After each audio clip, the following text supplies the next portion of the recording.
former Premier Rachel Notley stonewalled my investigation into the planning of her partisan campaign announcement in the Lethbridge hospital.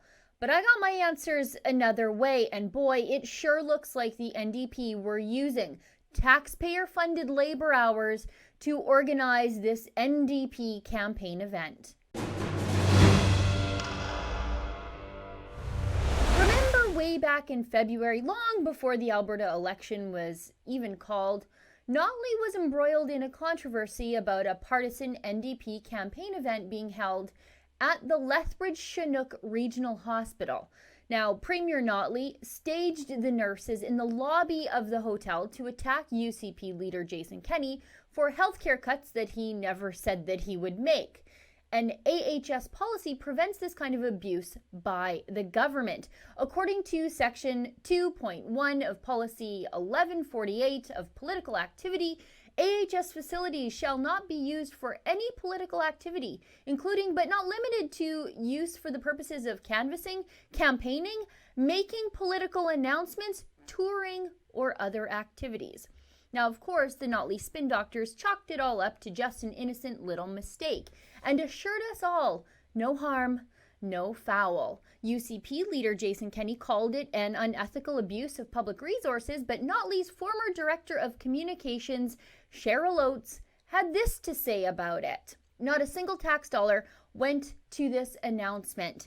The nurses who came to speak out about the dangers of Jason Kenney's plan to privatize healthcare came on their own time because they are worried about what he will do to frontline services. Now, we know at least part of that statement from Sheila Oates is a complete and total lie because nurses involved in the photo op later came out and said they had absolutely no idea that they were in the middle of an NDP partisan campaign event. They thought they were at a Government of Alberta, Premier of Alberta official announcement instead. But what about the rest of Sheila Oates' statement? Were no tax dollars really used at this Notley event?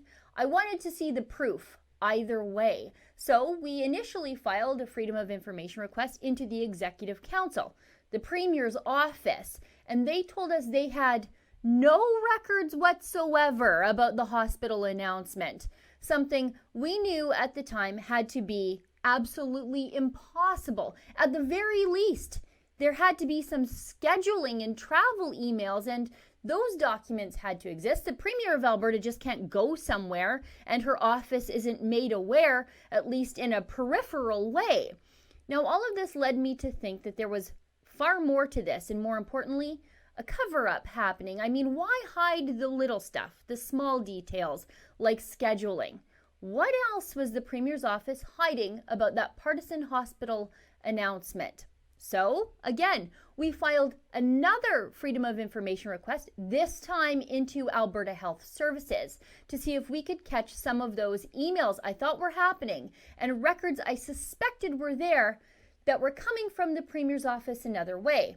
You see, I couldn't catch the emails at the point of sending, but maybe I could catch them upon the recipient's side. And boy, did I ever. Here's what we asked for. All documents regarding the proposal, planning, organizing, and holding of the Premier's event at Chinook Regional Hospital on February 23rd, 2019. Now, this is what I got back. 87 pages and this explanation. There are no responsive records related specifically to the Premier's media event that occurred at the Chinook Regional Hospital on February 23rd, 2019. However, the attached records are related to a government announcement that was being planned for February 23rd, 2019 at the Chinook Regional Hospital, but did not end up taking place. So, just to be clear, the NDP planned the hospital announcement as a government event, on government emails, on government time, and then at the last minute, canceled the government event and did the partisan NDP one on the very same day, in the very same place, using the very same scheduling and people.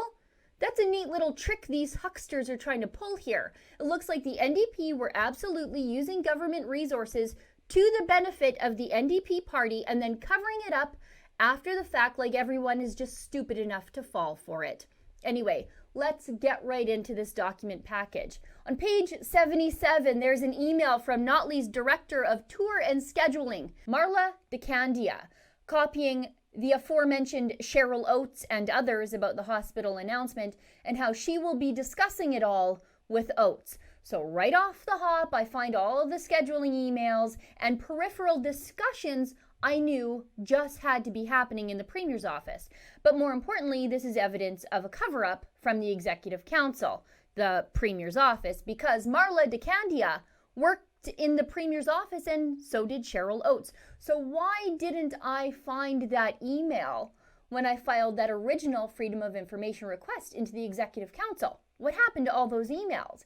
Now, I can see several emails in here that are direct communications from the Office of the Premier about this event, like this one here on page 14 from the person in charge of Cabinet Communications in the Office of the Premier, and others that are from the Press Secretary for Sarah Hoffman, the former Minister of Health, like this one here on page 13. Pretty greasy, a total cover-up and evidence of government resources being used. On page 78, they're looking for a reason to be in Lethbridge as the government and not as the NDP. On page 78, they admit there's nothing in the budget to announce at the Lethbridge Hospital, but then they go looking for reasons to be there in the subsequent emails that follow. They're trying to tie it to things like the carbon tax and other hospital upgrades. On page 79, the Premier's planning people go ahead and send a government advance person off to Lethbridge. On page 80, there's an email from Cheryl Oates, so not just something she was incidentally CC'd on, as well as Notley's advance person from Lethbridge. Oates says, "We can still do the hospital event, especially if they'll let us make an announcement there." You see, Oates is worried that the planned tour wouldn't be, quote-unquote, visual enough. Marla DeCandia on the last page says, "Premier will be in Lethbridge and will do a 3 p.m. healthcare hit, if we have one." Let me reiterate here. Notley's office claimed all these emails didn't exist, and this release was delayed until after the election, of course.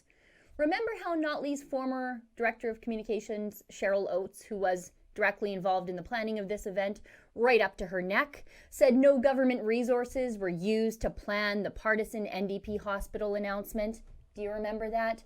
Not a penny, she said, except all the government man-hours spent to organize this thing, including those of Cheryl Oates herself, who was putting the event together on her government email during a government work day. In fact, everybody was using their government email, including the hospital staff, meaning the NDP were using vast government resources and manpower to put together their campaign event in that hospital. And it is very clear the NDP partisan government employees never once explained to the hospital that this was a partisan NDP event and not an official visit from the Premier, which misled the hospital staff into helping the NDP during work hours. A full accounting of this needs to be done.